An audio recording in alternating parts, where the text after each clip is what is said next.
അതെ, യൂട്യൂബിൽ ഞാൻ മിക്ക ദിവസവും എങ്ങനെ വരുമാനം ഉണ്ടാക്കാം എന്നൊരു പ്ലാനിലൊക്കെയാണ് ആദ്യം തുടങ്ങിയത്. തുടങ്ങിയ സമയത്ത് ഒരുപാട് സെറ്റിങ്സ് ഞാൻ ഒരുപാട് യൂട്യൂബിൽ കയറിയിട്ട് ഒരുപാട് വീഡിയോ നോക്കി എങ്ങനെ പൈസ ഉണ്ടാക്കാം, യൂട്യൂബ് വഴി എങ്ങനെയാണ് പൈസ ഉണ്ടാക്കുന്നത്. അങ്ങനെ തുടങ്ങിയ ഒരുപാട് വീഡിയോസുകൾ ഞാൻ ഇങ്ങനെ കാണാറുണ്ട്. അപ്പോൾ കാണുന്നതിലല്ല അവർ പറയുന്നത് ഇങ്ങനെ നിങ്ങൾ ഇങ്ങനത്തെ ഒരു സെറ്റിങ്സ് മാറ്റൂ, 6 സെറ്റിങ്സ് ഇങ്ങനെ ചെയ്താലേ നിങ്ങളത് ക്ലിയർ ആവും, മറ്റേ സെറ്റിങ്സ് മറിച്ച സെറ്റിങ്സ് എല്ലാ സെറ്റിങ്സും ഞാൻ ചെയ്ത് നോക്കി. എനിക്ക് വ്യൂവേഴ്സ് കുറവ്, മോണിറ്റൈസിങ് ഒന്നും ആക്റ്റീവ് ആവുന്നില്ല, ഒന്നും ആവുന്നില്ല. അപ്പോൾ ഇവർ പറഞ്ഞ സെറ്റിങ്സൊക്കെ ഞാൻ മാറ്റി നോക്കിയിട്ട് എനിക്ക് വ്യൂവേഴ്സ് ഇല്ല, മോണിറ്റൈസിങ് ആക്റ്റീവ് ആവുന്നില്ല, വാച്ച് അവറും കിട്ടുന്നില്ല. ഞാൻ സകല 18 പണി നോക്കി, ഇവർ നോക്കിയ പരിപാടികളൊക്കെ. ഞാൻ അങ്ങനെ പുറത്തുള്ള വീഡിയോസൊക്കെ എടുത്തിട്ട് ആ സെറ്റപ്പ് വളഞ്ഞ വഴിയിലൊക്കെ നോക്കിയപ്പോൾ മണിക്കൂറൊക്കെ കയറി, അതെ ഷോർട്ട് അതിൻ്റെ ഇത് കയറി, ഷോർട്ട് വ്യൂ ഒക്കെ നല്ലതായിട്ട് കയറി. പക്ഷേ എനിക്ക് മോണിറ്റൈസിങ് ആക്റ്റീവ് ആയ സമയത്ത് റീയൂസ്ഡ് കണ്ടൻറ് എന്ന് പറഞ്ഞൊരു സാധനം വന്നു. അതായത് നമ്മൾ വേറൊരാളെ വീഡിയോ പെർമിഷൻ ഇല്ലാതെ എടുത്ത് ഇങ്ങോട്ടെടുത്ത് അടിച്ച് മാറ്റിയിടുമ്പോൾ അതിന് റീയൂസ്ഡ് കണ്ടൻറ് കിട്ടും. അതായത് നമ്മളിപ്പോൾ വേറെ വല്ല ഹിന്ദിക്കാരന്മാർ ഇംഗ്ലീഷുകാരന്മാരെ വീഡിയോ ഒക്കെ നേരെ അതേപോലെ അവിടെ നിന്ന് പൊക്കിയെടുത്തുകൊണ്ട് നമ്മളെ ചാനൽ അങ്ങെടുത്തിട്ടും നല്ല വ്യൂസ് കയറും, അടിച്ച് പറഞ്ഞങ്ങ് നല്ല വ്യൂസ് കയറും, സബ്സ്ക്രൈബ് കിട്ടും, എല്ലാ സെറ്റപ്പും കിട്ടും. ഇതുപോലെ പല ആൾക്കാരും ചെയ്യുന്നതാണ് പൈസ കിട്ടുമെന്ന് വിചാരിച്ചുകൊണ്ട്. എന്നെപ്പോലെ അതിൽ പൈസ കിട്ടില്ല കേട്ടോ, നിങ്ങളത് മെയിനായിട്ട് ശ്രദ്ധിക്കേണ്ട കാര്യമാണ്. എനിക്ക് കിട്ടിയ പണിയാണ് അതൊക്കെ. അതിൽ നിന്ന് പൈസ കിട്ടില്ല. നമ്മളിപ്പോൾ ഒരാളെ വീഡിയോ എടുക്കണമെങ്കിൽ തന്നെ അതിൽ നമ്മളെന്തെങ്കിലുമൊക്കെ കലവിരുത് കാണിച്ചിരിക്കണം. നമ്മൾ അതിനെക്കുറിച്ച് എക്സ്പ്ലെയിൻ ചെയ്യുന്ന വീഡിയോ നമ്മളതിനെക്കുറിച്ച് പറയണം. ഒരു 5 മിനിറ്റോ 2 മിനിറ്റോ ഒക്കെ പറയണം, അല്ലെങ്കിൽ 1 മിനിറ്റെങ്കിലും നമ്മൾ പറഞ്ഞിരിക്കണം. അവരുടെ വീഡിയോ മുകളിൽ കാണിച്ചിട്ട് അതിനെ എക്സ്പ്ലെയിൻ ചെയ്യുന്ന രീതിയിൽ പറയണം. കളിയാക്കുന്ന രീതിയിലൊക്കെ ഇപ്പോൾ മോണിറ്റൈസിങ് ആക്റ്റീവ് ഒന്നും അറിയത്തില്ല.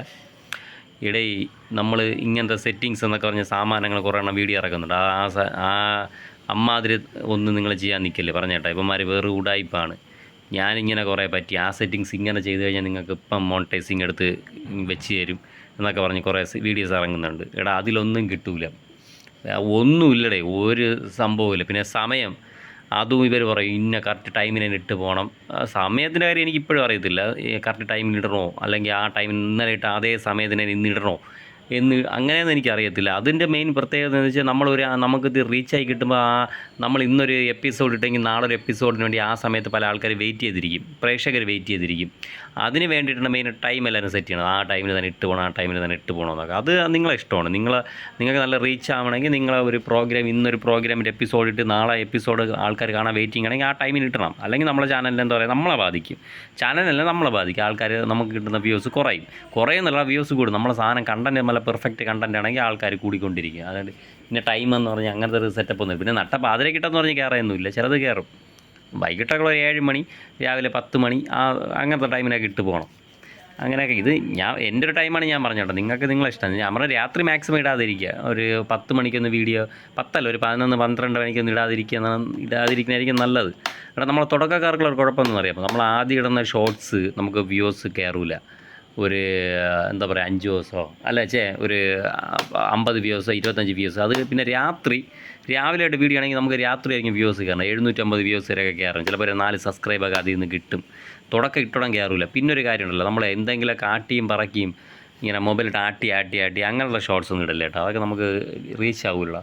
കണ്ടൻറ്റ് നമ്മളൊരു സ്പോർട്സ് ആണെങ്കിൽ നിങ്ങൾ സ്പോർട്സിൻ്റെ കണ്ടൻറ്റ് മാത്രം, മനസ്സിലായാൽ സ്പോർട്സിൻ്റെ കണ്ടൻറ്റ് മാത്രം ഇട്ട് പോകുക. ഫുഡിൻ്റെതാണെങ്കിൽ ഫുഡിൻ്റെ കണ്ടൻറ്റ് മാത്രം. പിന്നെ എക്സസൈസ്, പിന്നെ മ്യൂസിക്, അങ്ങനെ തുടങ്ങുന്ന സംഭവങ്ങളൊക്കെ ഉണ്ട്. അപ്പോൾ അതിൻ്റെ കണ്ടൻറ്റ് ആണെങ്കിൽ അങ്ങനെ മാത്രം. പിന്നെ നമ്മൾ എന്താ പറയുക, മറ്റേ റിവ്യൂസിൻ്റെ ഉണ്ടല്ലോ, അതിൻ്റെ കണ്ടൻറ്റ് ആണെങ്കിൽ അങ്ങനത്തത്. പിന്നെ ട്രാക്ക് മാറ്റൽ, നമ്മൾ ഒരു കണ്ടൻറ്റിൽ തന്നെ പിടിക്കുകയാണെങ്കിൽ അങ്ങനെ തന്നെ പോകണം. പക്ഷേ എനിക്കിതുവരെ അങ്ങനെ പറ്റിയിട്ടില്ല. ഒരേ സെയിം കണ്ടൻറ്റിൽ തന്നെ എനിക്ക് പോകാൻ പറ്റില്ല. ആ ഒരു ട്രാക്കിൽ തന്നെ എനിക്ക് പോകാൻ പറ്റില്ല. ഞാനിങ്ങനെ പല സാധനങ്ങൾ മിക്സ് ചെയ്തിട്ടൊക്കെയാണ് പോയിക്കൊണ്ടിരിക്കുന്നത്. പക്ഷേ എനിക്ക് കുഴപ്പമില്ല. എന്നാലും മാക്സിമം നമ്മൾ ഒരേ ട്രാക്ക് പിടിക്കുകയാണെങ്കിൽ സെറ്റ്. ഫുഡിൻ്റെതാണെങ്കിൽ നല്ല സാധനം, നല്ല ക്വാളിറ്റി സാധനം, നമ്മൾക്ക് നല്ല വോയിസ്. ചിലത് ചുമ്മാ ഇങ്ങനെ ബ്ലാങ്ക് ആയിട്ട് ഇടും. അതായത് ഒരു എന്തെങ്കിലും ഒരു കണ്ട് നമ്മൾ ട്രാവലിംഗ് പോകണമെങ്കിൽ ചുമ്മാ ട്രാവലിങ്ങിൻ്റെ വീഡിയോ മാത്രം ഇങ്ങനെ ഇട്ടുകൊണ്ടിരിക്കും. അങ്ങനെ ഇടല്ലേ കേട്ടോ. അത് സാധനം കയറില്ല. ഒരു 5 മിനിറ്റ് സാധനമാണെങ്കിൽ കൂടി പേര് എല്ലാവരും ഒരു 20 സെക്കൻഡൊക്കെ കാണും. അതിനെ പറയണം. നമ്മൾ ഇത് ഇന്ന സ്ഥലത്താണ് നമ്മൾ പോകുന്നത്, നമ്മളെ സഞ്ചാരം കണ്ടില്ല, അതുപോലത്തെ സെറ്റപ്പിൽ ചെയ്ത് കഴിഞ്ഞാൽ അടിപൊളിയായിരിക്കും. ഫുഡിൻ്റെതാണെങ്കിൽ അങ്ങനെ തന്നെ ഫുഡിനെ കുറിച്ച് എക്സ്പ്ലെയിൻ ചെയ്യണം. മനസ്സിലായില്ലേ? 1 മിനിറ്റ് വീഡിയോ ആണെങ്കിൽ ഒരു 30 സെക്കൻഡ് വീഡിയോ ആണെങ്കിൽ 30 സെക്കൻഡിൽ ഒരു 25 സെക്കൻഡെങ്കിലും നമ്മൾ എന്തെങ്കിലും അതിനെക്കുറിച്ച് പറഞ്ഞിരിക്കണം. ആൾക്കാരെ നമ്മൾ പറയുന്നതനുസരിച്ചാണ് പിടിച്ചിരുത്തേണ്ടത്. മനസ്സിലായ? അങ്ങനെയൊക്കെ നിങ്ങൾ ഒരേ ട്രാക്കിൽ ചെയ്ത് പോയി നോക്കുക. അല്ലാതെ വല്ല മാങ്ങാമണയന്മാർ പറഞ്ഞിട്ട് ആ സെറ്റിങ്സ് മാറ്റും ഈ സെറ്റിങ്സ് മാറ്റും എന്ന് പറഞ്ഞ് നമ്മൾ ചുമ്മാ യൂട്യൂബിൽ കയറി ഓരോ സെറ്റിങ്സ് മാറ്റിയെന്ന് പറഞ്ഞ് നമുക്കൊരു പിണ്ണാക്കം കിട്ടാൻ പോകുന്നില്ല. നമ്മളെ കണ്ടൻറ്റ്, നമ്മളെ വായും. ഇത് രണ്ടുമാണ് മെയിനായിട്ട് വേണ്ടത് മോണിറ്റൈസിങ് ആക്റ്റീവ് ആകാൻ വേണ്ടി. പിന്നെ നമ്മൾക്ക് നല്ലൊരു ക്വാളിറ്റിയുള്ള ക്യാമറയിൽ നല്ലൊരു സാധനം ഷൂട്ട് ചെയ്യണം. ഭയങ്കര പക്കാ ക്വാളിറ്റി ഒന്നും വേണ്ടത്. എൻ്റെ തന്നെ ഇപ്പം തന്നെ ഇത് ക്വാളിറ്റി കുറവാണ്, മനസ്സിലായില്ലേ? അപ്പോൾ നമ്മൾ പറയുന്ന സംഭവത്തിനാണ് ആൾക്കാരെ പിടിച്ചിരുന്നത്. അപ്പോൾ പൈസ ഉണ്ടാക്കാൻ, യൂട്യൂബിൽ നിന്ന് പൈസ ഉണ്ടാക്കി, എന്നെ പോലെ പൈസ ഉണ്ടാക്കാൻ ആഗ്രഹിക്കുന്നു. പിന്നെ രണ്ടാമത്തെ കാര്യം, സബ്സ്ക്രൈബ് ചെയ്യുമെന്ന് പറഞ്ഞ് നമ്മളെ കൂട്ടുകാരടുത്ത്, ബന്ധുക്കളടുത്ത്, വീട്ടുകാരടുത്ത് പറഞ്ഞുകൊണ്ട് നടക്കേണ്ട ഒരു ആവശ്യമില്ല. നിങ്ങളിടുന്ന ഷോർട്സ് നല്ല അടിപൊളി ഷോർട്സ് ആണെങ്കിൽ നിങ്ങൾക്ക് തനിയെ സബ്സ്ക്രൈബ് ചെയ്യാം, മനസ്സിലായോ? നമ്മൾ ചുമ്മാ വായിട്ട് അലയ്ക്കേണ്ട ഒരു ആവശ്യമില്ല, മനസ്സിലായി? ഇത് ഞാൻ മനസ്സിലാക്കിയൊരു കാര്യം, എൻ്റെ അനുഭവത്തിൽ നിന്നുള്ള കാര്യമാണ് കേട്ടോ. ഇപ്പോൾ എനിക്ക് കിട്ടുന്ന 20,000 സബ്സ്ക്രൈബ് ഞാൻ ആരടുത്തും പറഞ്ഞതല്ല. കൂടിപ്പോൾ ഒരു 5 പേരുടെ തന്നെ ഞാൻ ചിലപ്പം പറഞ്ഞാണ്. എനിക്ക് പറയാൻ ചാൻസ് ഇല്ല. ഇതിന് മുമ്പ് തുടങ്ങിയ ചാനലിൽ ഞാൻ എല്ലായിടത്തും പറഞ്ഞാണ് ചെയ്യിപ്പിക്കുക. അവർ ചെയ്തില്ല, ഞാൻ അവരെ ഫോൺ വാങ്ങിച്ച് ചെയ്തുകൊണ്ട് നടന്നു. പിന്നെ അത് ചെയ്യേണ്ട ആവശ്യമില്ല. കാരണം നമ്മളിവിടുത്തെ കെഞ്ചേണ്ട ആവശ്യമില്ല. നമ്മളിടുന്ന ഷോർട്സ് അടിപൊളി ഷോർട്സ് ആണെങ്കിൽ നമുക്ക് ഉറപ്പായിട്ട് സബ്സ്ക്രൈബ് കിട്ടും, മനസ്സിലായി? ആരടുത്ത് നിങ്ങൾ കെഞ്ചേണ്ട സബ്സ്ക്രൈബിന്. അപ്പോൾ ഞാൻ പറഞ്ഞ കാര്യം നിങ്ങൾക്ക് പറയണ്ട. നിങ്ങൾക്ക് എന്നെപ്പോലെ വരുമാനം നേടാൻ ആഗ്രഹിക്കുകയാണെങ്കിൽ നല്ല കണ്ടൻറ്റ്, ട്രാക്ക് മാറൽ, ഒരേ കണ്ടൻറ്റ് ആയിരിക്കും ഇട്ട് പോകേണ്ടത്, മനസ്സിലായല്ലോ? ഫുഡ് ആണെങ്കിൽ ഫുഡ്, സ്പോർട്സ് ആണെങ്കിൽ സ്പോർട്സ്, മൂവീസിൻ്റെ ആണെങ്കിൽ അങ്ങനെ, റിവ്യൂ ആണെങ്കിൽ അങ്ങനെ, ഇതേ കണ്ടൻറ്റ് ആയിരിക്കണം. കണ്ടൻറ്റ് മാറല്ലേ, കിടിലൻ കണ്ടൻറ്റ് ആയിരിക്കണം. നല്ല അടിപൊളിയായിട്ട് പെർഫെക്റ്റായിട്ട് പറയാൻ.